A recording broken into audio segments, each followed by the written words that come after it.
Newt?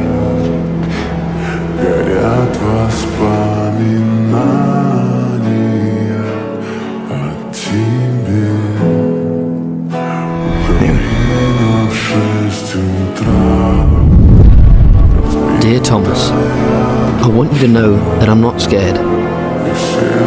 Well, not of dying, anyway. It's more forgetting.